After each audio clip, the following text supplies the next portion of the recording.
Okay, hello, welcome back. Last time we had just started our discussion on this topic of fields, okay, and we had discussed the various rules that govern these quantities, and we had seen that there are these four different rules for addition, and then there were these rules for multiplication, and then was this final rule which combines multiplication and addition. So there are a total of 9 rules put together. And as we had said that the field here can be thought of basically just as a collection of numbers. And when we mean numbers, we can either mean real numbers or we can mean complex numbers. For most of our work, we will be dealing with real numbers. Sometimes we may even be interested in the complex numbers part, but for the most of it, we will be dealing with real numbers. And I just want to let you know why we are discussing this, and it seems to be a little bit abstract in the way we are putting forward. You are used to the idea of numbers that's just something you have been playing with since you are kids. So why is it required to build up these really rather complex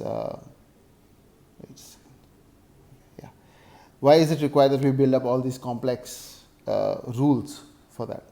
And the reason is very simple. What we will do is from fields, we will go to something called vector spaces. Okay, and from vector spaces, we will it's just vector spaces, not vectors. Vector spaces. And on vector spaces, we will build the idea of something called linear transformations on vector spaces. Okay.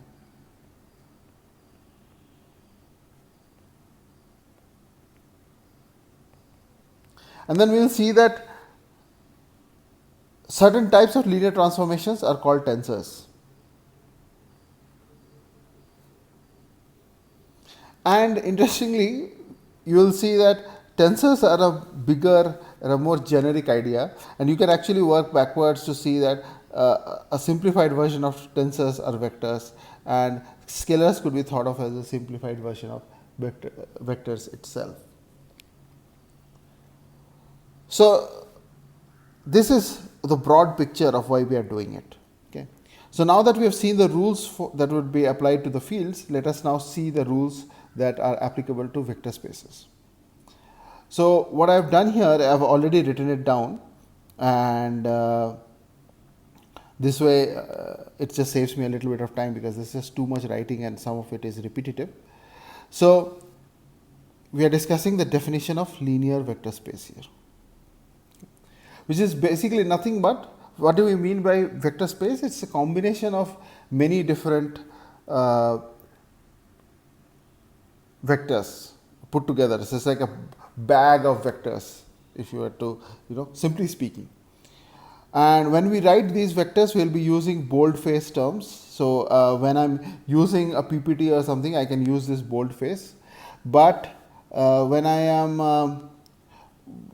will write it down for you later on in the text, I will just use X bar. So this will denote a vector, and later on when I'm doing a tensor, then I'll just put 2 bars over it. Okay, because I can't make it bold faced when I'm writing. Okay, so there's this small inconsistency, just bear with it. Now, by the way, okay, so let us first go over this thing. Okay, so right now I have pointed out that given any two vectors in a space R, okay, so let's say there is a vector space R.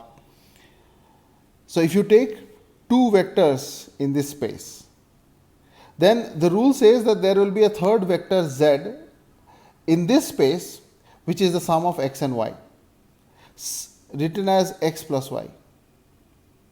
Okay. Such that, now remember all the different rules. We had 4 rules for addition. Okay, so we are just going to sort of repeat that. So here we have just said in part A, we have essentially used addition is commutative and associative, just like the rules for the fields. So again, commutative is x plus y is the same as y plus x. Associative is when you do the order of operation does not matter. So x plus y plus w is the same as x plus y plus w. So here it's just the order. Here I'm adding y plus w first. On this side I'm adding x plus y first. And the rule is straightforward. It just says that this order of addition should not make a difference.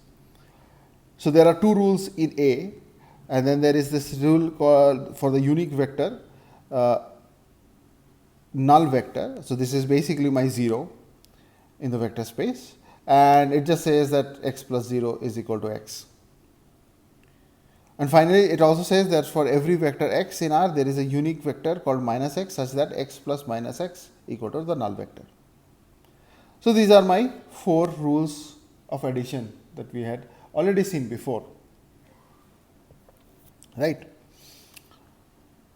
Okay, good. So far so good. And then we are saying that given any vector x and any scalar alpha, and this scalar here is sourced from a vector, sourced from a field.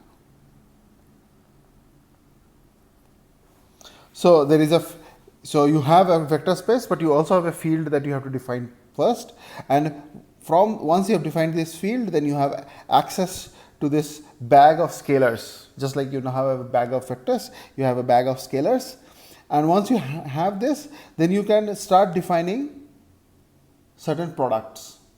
Okay, and there it says that there is a vector z called the product of x with alpha, and written as z equal to alpha x,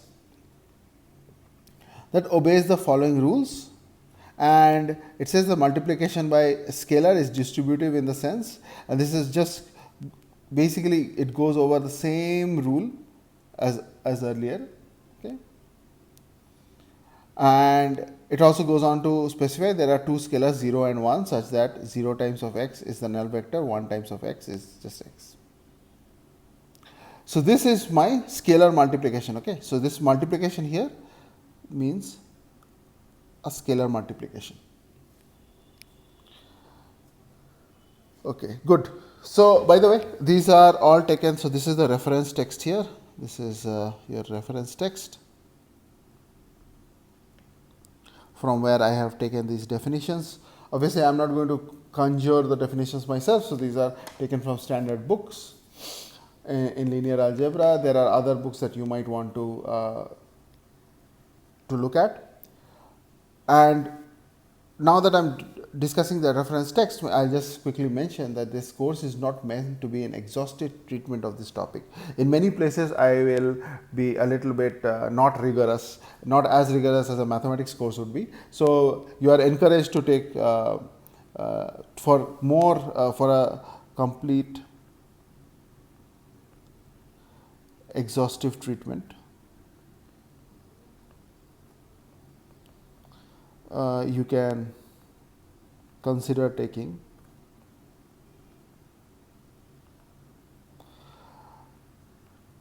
courses in A, linear algebra, and 2 courses in continuum mechanics.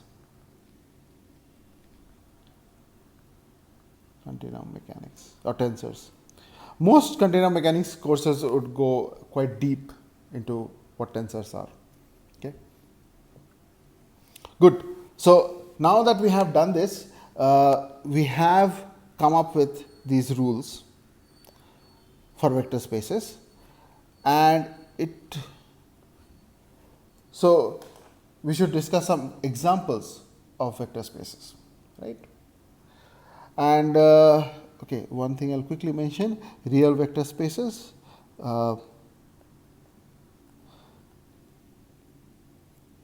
Spaces where the real numbers, okay, so this is spaces with real numbers as scalars.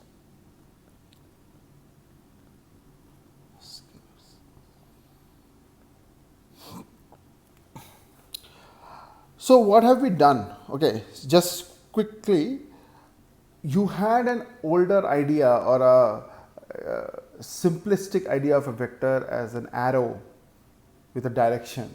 Okay, we're just trying to break it down and go into a slightly more abstraction. And the reason for this abstraction is you cannot just arbitrarily say that, oh, I will have vectors always as arrows, and that's not a very rigorous way to define it. So that's why it's more important that you let the rules of the game be specified. Then anybody who can enter the game, you should allow, right? So what we are trying to do is we have set up the rules, and we don't know now what necessarily a vectors are. And what we are going to do is we are going to use these rules as a gatekeeper. Anybody who can come through should be able to come through. So example, it's rather trivial to see that, and one of this is the vector space that we mechanics people love the most, and we look at it most, is the collection of collections of all columns x bar of n real numbers.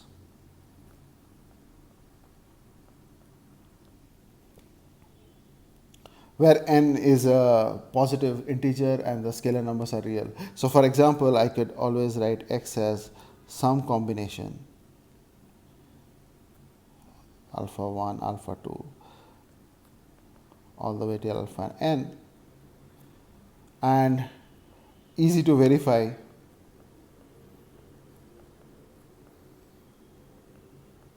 that a collection of x's like this leads to a vector space. Okay, so easy to verify that a collection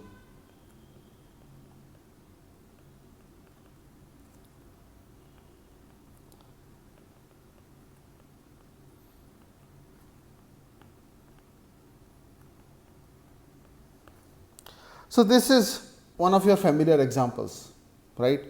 And alpha 1 again, alpha 1, alpha 2, these are all scalars, right? So I don't have to write it, but you can mention it here. These are scalars, which means their real numbers are complex. Okay, so this is my example 1. Another example is the space of all continuous real valued functions. Okay.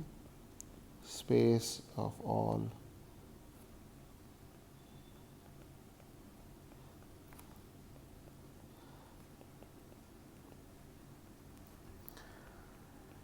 so to take a closed interval. Okay, so take a closed interval, say 0 to 1,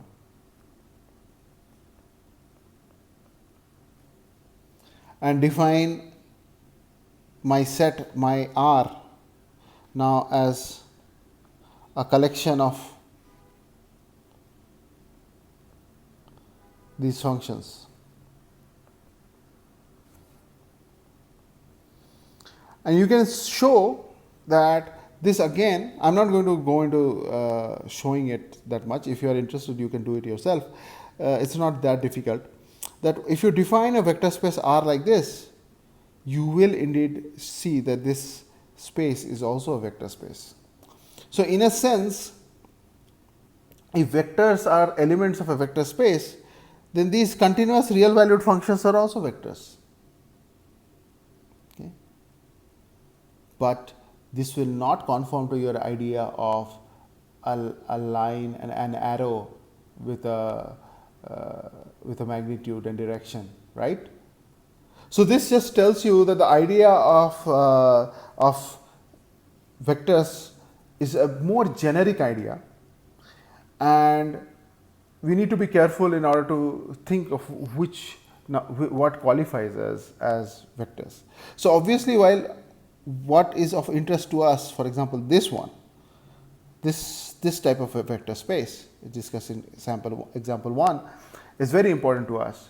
But then there are other type of vector spaces which will be important to other areas. For example, you can have solutions of linear ordinary differential equations that may satisfy a vector space. So, all the different solutions of that. And when that is true, then that is of interest to the theory of ordinary differential equations, or theory of differential equations also has its own vector spaces.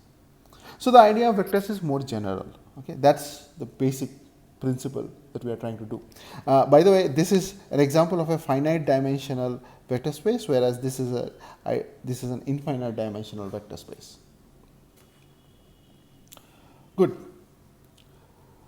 Now, once you have a vector space, if your vector space allows you to enter, okay, and I have not written it down. So, say if your vector space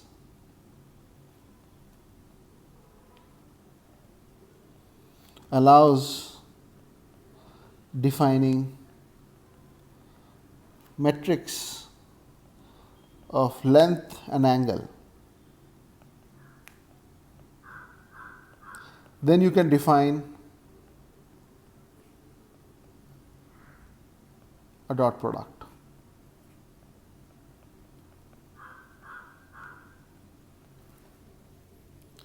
And the dot or the inner product is for two vectors, let us say inner product, sorry. This can be written as, if you have two vectors x bar and into y bar, let us say. So, I will use dot as an example of a dot product. Then we have, then I will define this in this form, where x is now defined again as a dot product with itself. The magnitude of x is defined as a dot product with itself to the square root. Okay. And you will see that if you do this, then the dot product, okay, this dot product satisfies 1.1 to 1.4, okay, which means these 4 rules. Now, you can in fact use these rules to define what is a dot product, but I am not going to go into that. For the time being, you can just simply know that that if you have a vector space, all vector spaces will not allow you to define dot products, but there are some vector spaces which will allow you to define dot product. And if you can define the dot product, then you will define it in this particular form. And a real vector space with a scalar dot product, with a scalar product like this. So, this is also called a scalar product or dot product, and this is called a real Euclidean space. So, such vector spaces are also called a real, okay, I am sorry, there is a real noise coming from the background.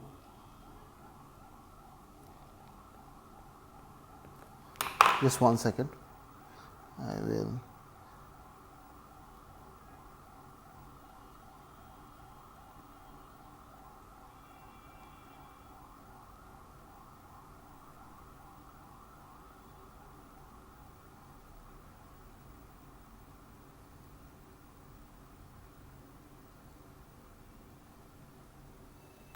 Okay. Thankfully, the noise is gone by itself. Okay. So, such vector spaces are called a real Euclidean space. Where are we going with all this? Well, we are coming closer and closer to our destination, and there was, so now we will discuss something called linear transformations.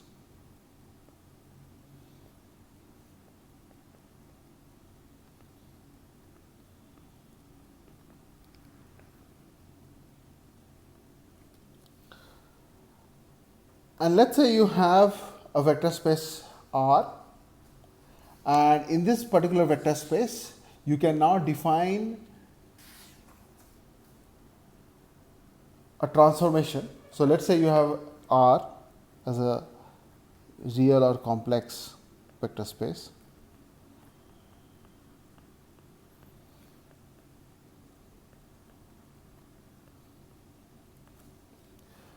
And you want a transformation such that, so let us say A is a transformation,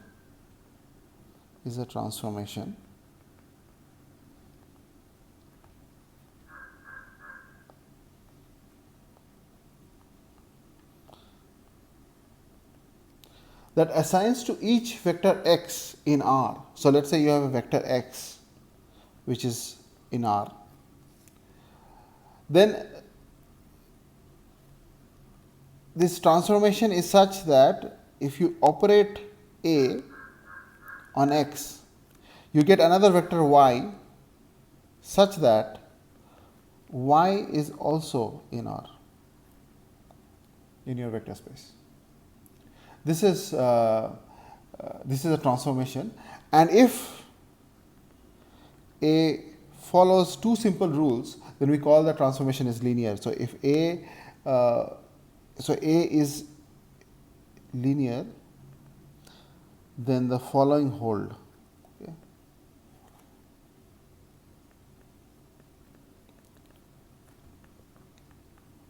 Which is the operation of A on x plus y is the same as operating A on x first and then operating A on y first later and then adding them together. And A times, let us say, alpha, which is a scalar. So, alpha times of x when A bar operates on that is the same as alpha multiplied to the linear transformation A multiplied to x bar. For every scalar, alpha and x in R.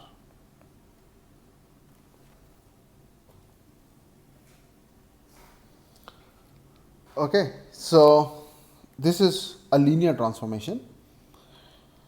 The great thing about linear transformation is right here, is that once given a vector in a space, when I operate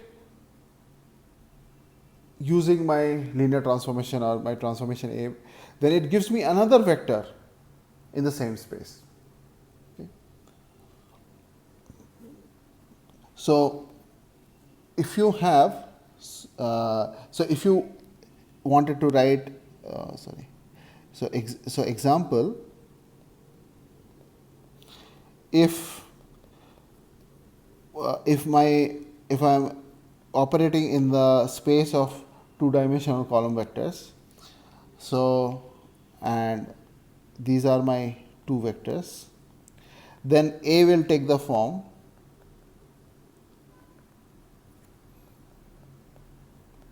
a linear transformation will look like a matrix.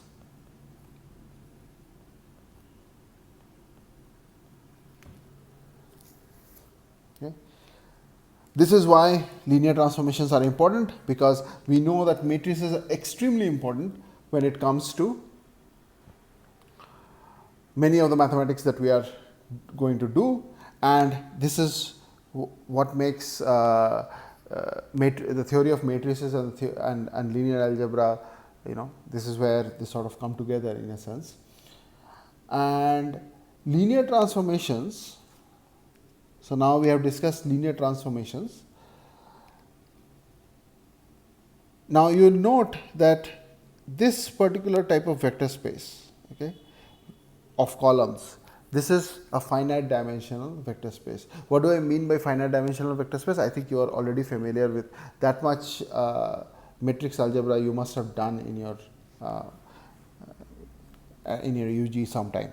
So, I am not going to go into that, but if you are not familiar with it, then you might want to just quickly go over your linear your matrix algebra or linear algebra course material one more time. Okay. So, all this thing why we are doing is because we want to come to this linear transformations on finite dimensional. Okay, just quickly. Okay, so remember what an Euclidean space is. An Euclidean space is where there is a where I can define a dot product. Okay, so metrics for length and angle can be defined, and then the dot product can be defined, and these are the rules governing that. And that kind of a vector space is called a real Euclidean space. So we learnt real Euclidean space, and then we learnt linear transformations. Linear transformations may occur with any type of vector space, not necessarily one where there is a dot product. Okay. But now what we are going to do is we are going to combine everything, and we say linear transformations on a finite dimensional Euclidean space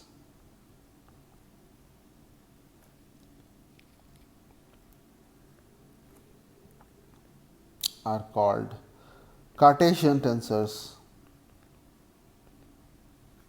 or simply tensors.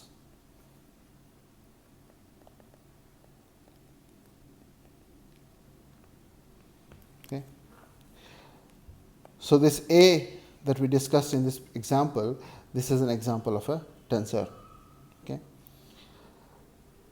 So, we had started off with vector spaces. Why?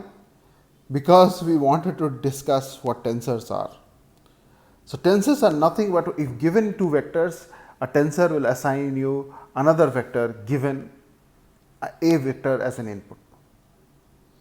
And there are only two important requirements with respect to vector spaces that are important, which are it has to be finite dimensional and it has to be Euclidean space, which means that there has to be a dot product that is there. Okay. Otherwise, linear transformations is a more generic idea, but linear transformations of certain type are called tensors. That's essentially it. Great. So, we wanted to appreciate the idea that for us, our tensors will just look like these simple matrices most of the time, because our vectors will look like this. That is why our tensors will look like this many a times. Good. So, now we have gotten ourselves acquainted to some extent with what tensors are, okay. And so you will see that if you had a two dimensional vector space, so with only two dimensions here, we have 4 numbers in this matrix. Now, with tensors, you can quickly, the equations can start looking very cumbersome. They can become rather huge.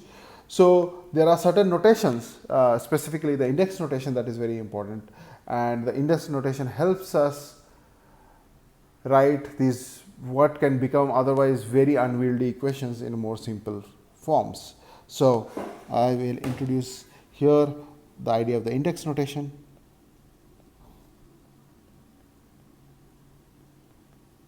Also the sometimes called the tensor notation, and index notation is nothing but a compact way of writing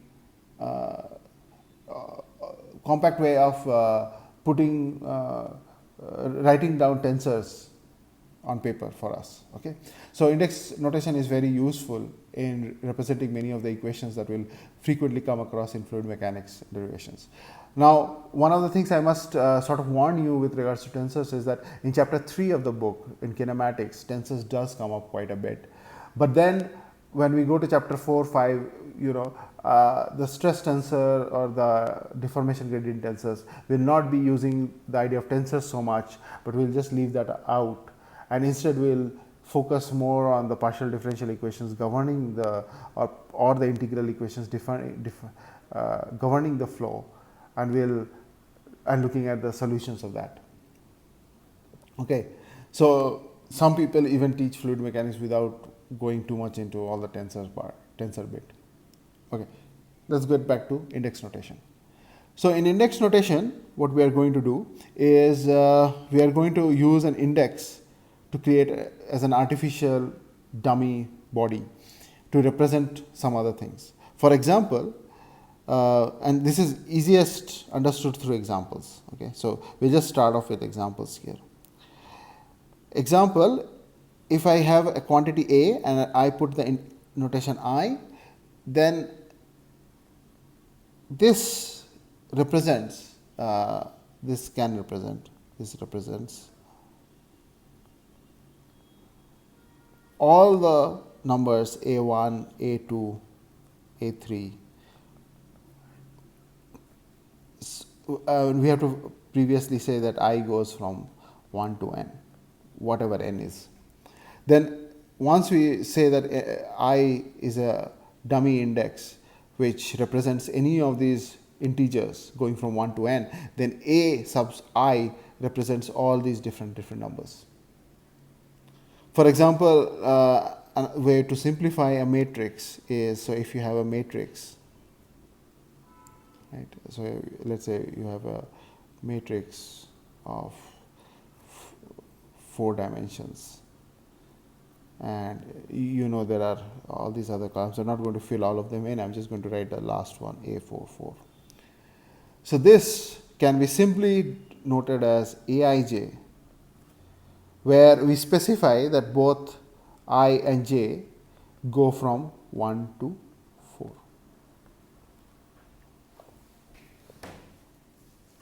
So something like Ai plus Bi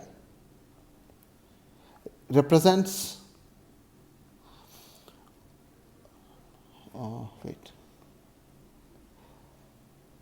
represents all these different combinations, A1 plus A plus B1 or A2 plus B2 all the way to An plus Bn.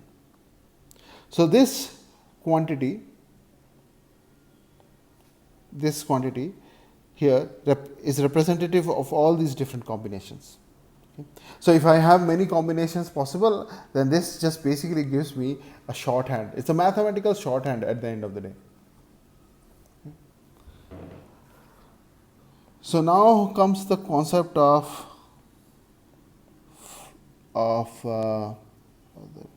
free indices and repeated indices.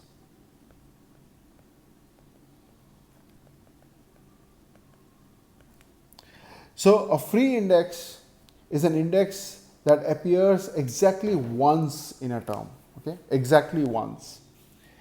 And if you are writing an equation, then for all the different terms that are there, they must have the same free indices. Otherwise, it's just not going to work out. And a repeated index is one that appears exactly twice in a term, and no index may appear more than twice. So again, if you had to learn this through examples, then this equation, if I want to write let's say A has 3 subscripts, A, I, J, K, and then this is multiplied by, let's say, B, J, then my C of I, K, if this is my equation, then this is a correct equation. Okay? At least just from the representational perspective, okay, which means that there are 2 free indices. Okay, so what are the free indices? The free indices are I and K, and they appear the same number of times on this side and this side, right? So they are appearing only once in this particular term, and they are on both sides. Whereas J is an index that doesn't appear on this side, it appears only on this left hand side, and it appears twice on the left hand side. So this is my repeated index.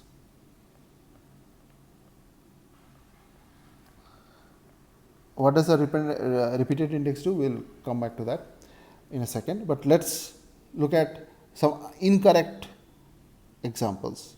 So, if I write this as write an equation, let us say Aij and then Bjk equal to, let us say, I put here this side on the left hand side is there is no problem, okay, but here if I write it as C into CLM, then this is incorrect. Why? Because the free indices are I and K on this side, and here I have changed it to L and M. So, this is an incorrect representation. Similarly, you have A, let us say Ij, how else can I make a mistake? Let us say you have Bj, and then, so J is a repeated index. So, since it is a repeated index on this side, it should not appear on the other side. So, if I write here instead of Ik, if I write this as Ij, then this is also incorrect. Okay. So, I is the free index and J is J on this side also appears as a free index, but you have already used it as here on as a repeated index. So, this is an incorrect notation. The reason we have repeated indices is to allow us to create something called the summation convention.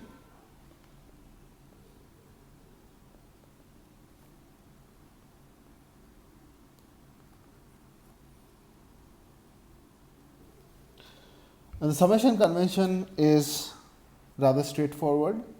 It says that if a subscript appears exactly twice in a term, then it implies that there is summation over that repeated index variable. So, something like AII implies that this is a summation over, sorry, not A, summation over I going from 1 to n AII. Okay. So, this representation implies this representation when you are using the tensor index form. So, something like Aij and let us say it is multiplied by Bj. So, now my I is the free index and j is the repeated index, then this implies that this is equal to j going from 1 to n Aij Bj, right. So, this is implied.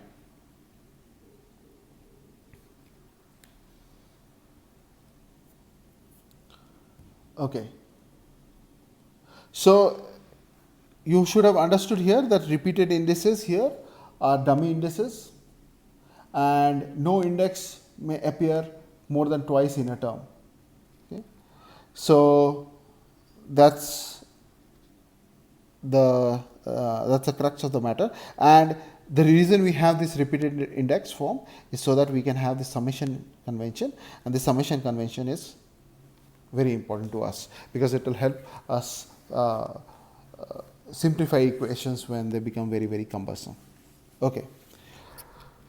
So, what we will do is we will stop here today for this lecture, and then I will carry on from this, and I will also discuss the solutions that I had promised you for the static case in the next half.